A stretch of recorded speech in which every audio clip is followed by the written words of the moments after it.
Capítulo 1. A senhora Rachel Lynde se surpreende.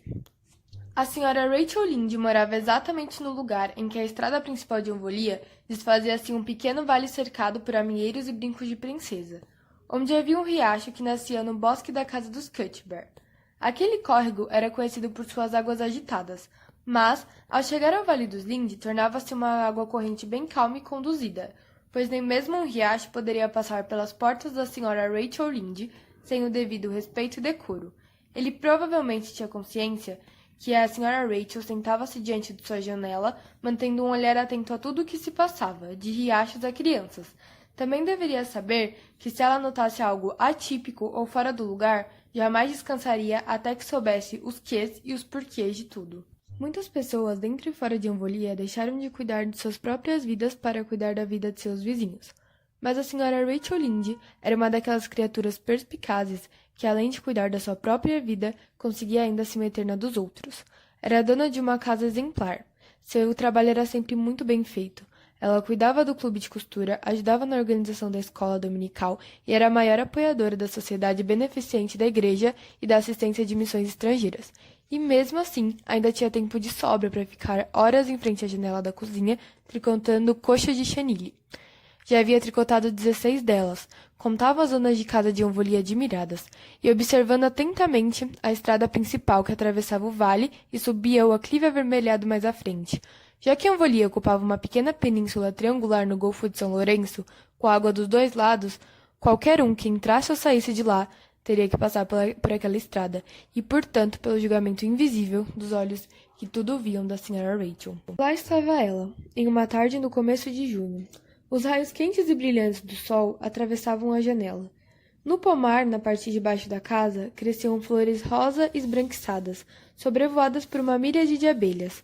Thomas Lynde, um homem bondoso que as pessoas de Anvolia chamavam de o marido da Rachel Lynde, estava plantando suas sementes de nabo no campo da colina, além do celeiro.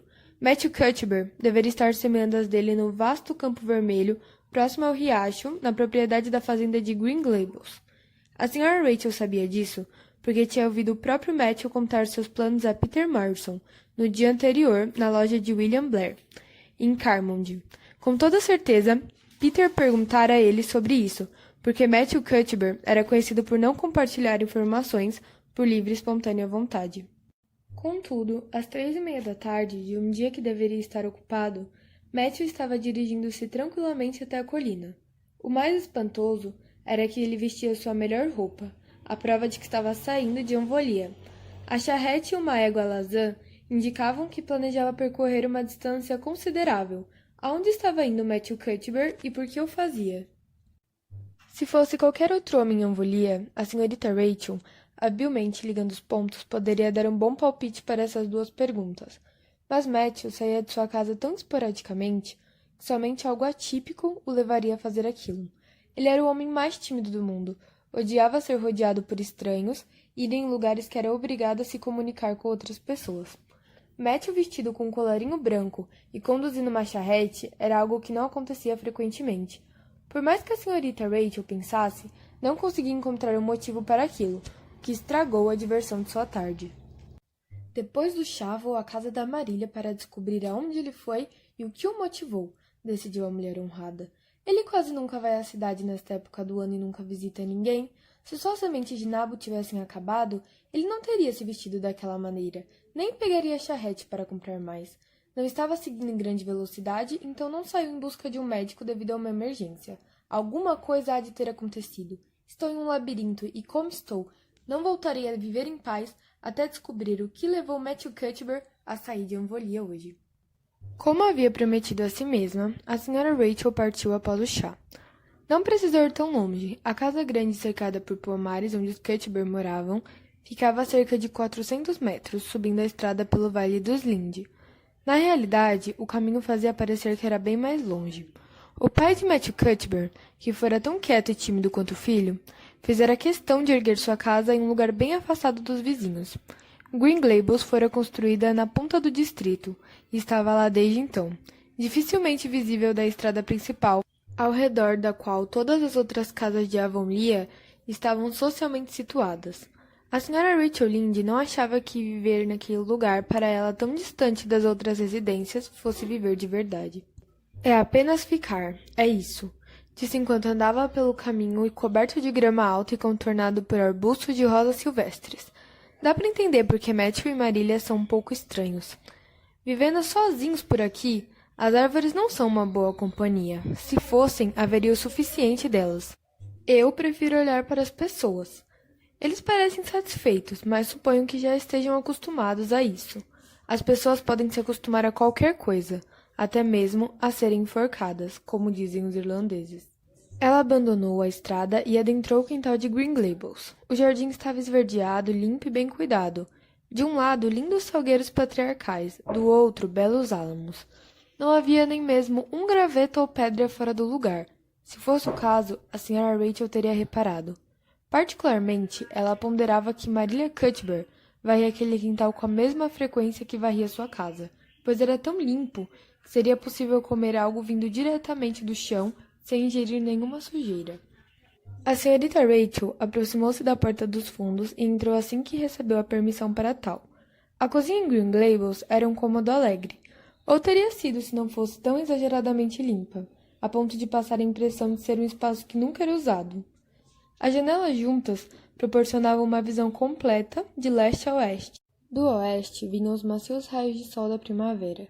A partir da visão do leste era possível vislumbrar as flores brancas das cerejeiras, à esquerda do pomar e as bétulas delicadas e inclinadas nas margens do rio, além do espetacular esverdeado do emaranhado de vinhas. Era ali que se sentava Marília Cuthbert, quando sua desconfiança em relação aos raios de sol permitia. Eles pareciam muito dançantes e inquietos, para um mundo que deveria ser levado a sério. Sentada à janela leste, ela tricotava, a mesa ao fundo posta para o jantar. Antes de fechar a porta totalmente, a Sra. Rachel fez uma nota mental acerca de tudo o que havia naquela mesa. 3 pratos, então Marília deveria estar esperando alguém além de Matthew para o jantar.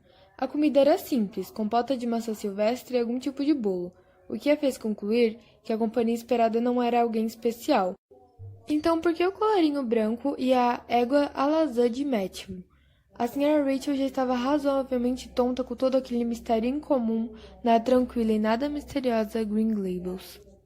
Boa tarde, Rachel, disse Marília alegremente. Não está uma linda tarde? Não vai se sentar? Como vocês estão? Alguma coisa que, por falta de palavra melhor, poderia ser chamada de amizade, existia e sempre havia existido entre Marília Cuthbert e a Sra. Rachel, apesar de, ou até por causa de, suas diferenças. Marília era uma mulher alta e magra, com ângulos e sem curvas. Algumas madeixas grisalhas já se destacavam em seu cabelo escuro, que sempre estava amarrado em um coque pequeno e apertado, preso com firmeza por 2 grampos. Apresentava ser uma mulher de pouca experiência e costumes rígidos, o que ela era de fato. Vez ou outra, porém, sua boca esboçava um leve movimento que, caso se desenvolvesse mesmo que um pouco, poderia ser considerado um indicativo de senso de humor.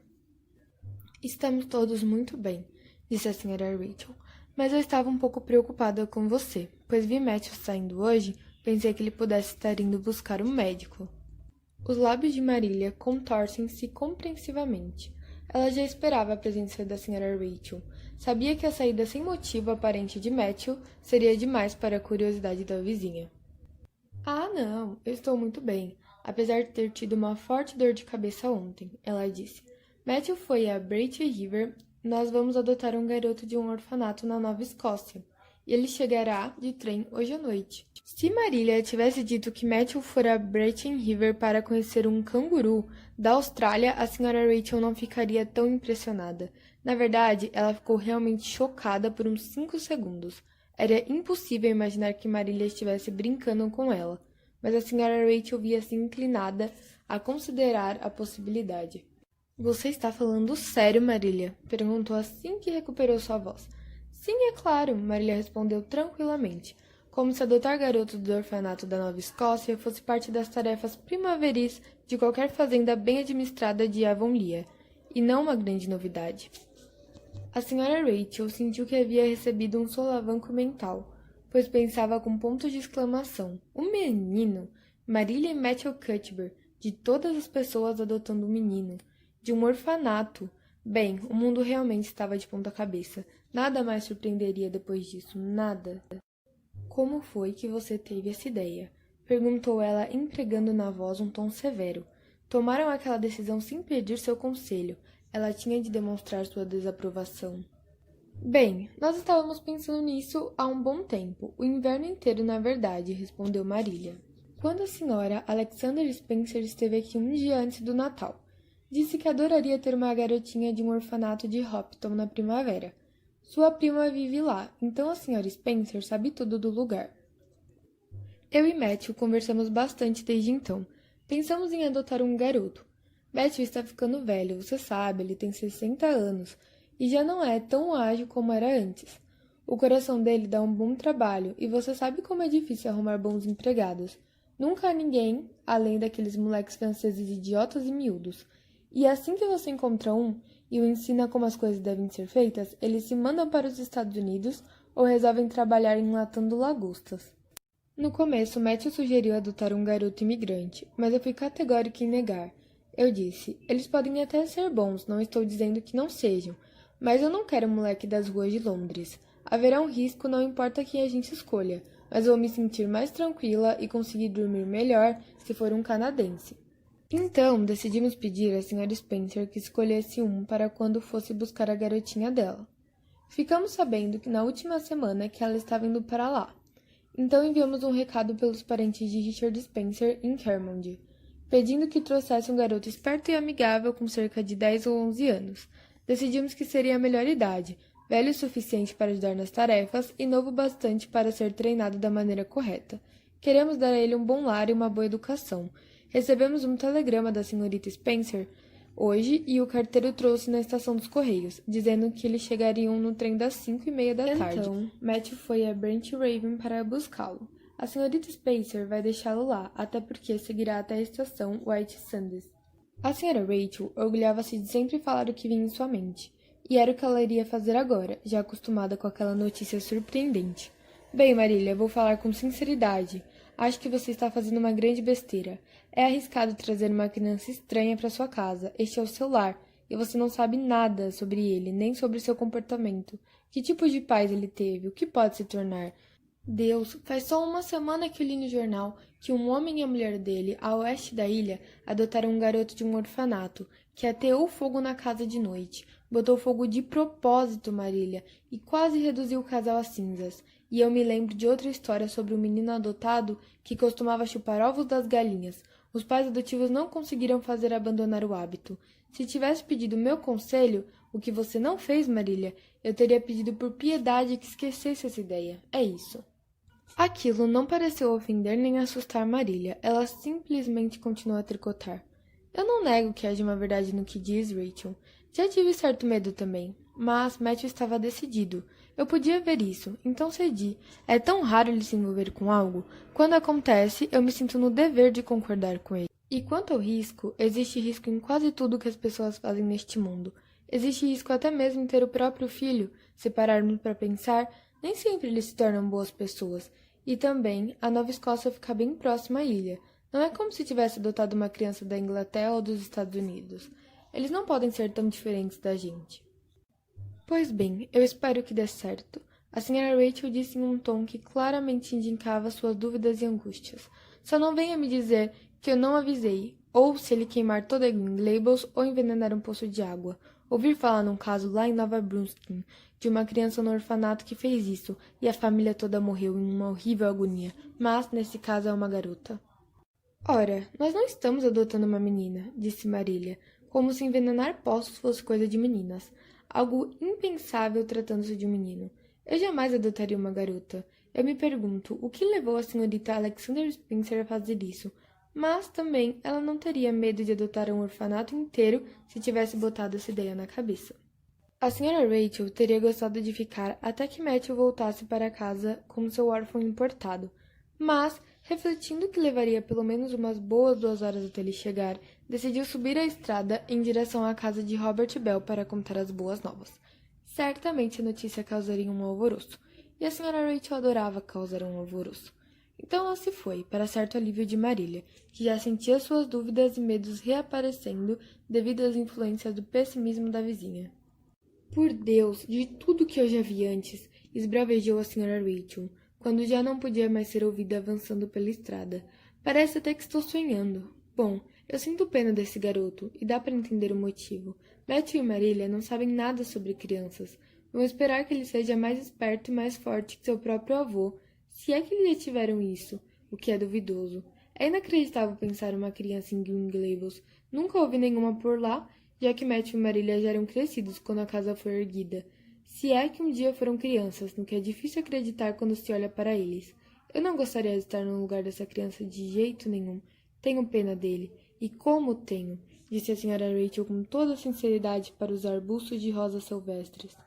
Se ela pudesse, contudo, ter visto a criança que estava esperando pacientemente na estação de Brent River naquele mesmo momento, sua pena seria ainda maior e mais profunda.